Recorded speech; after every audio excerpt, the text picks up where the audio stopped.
Welcome back to Besto LMS. In this video, I'll show you how to use the Discussion Forum section. From the side menu bar, go to the Discussion Forum section.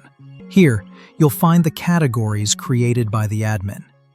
Click on the Any Category Created. You'll see a list of existing topics where you can reply to discussions or create a new topic by clicking the New Topic button.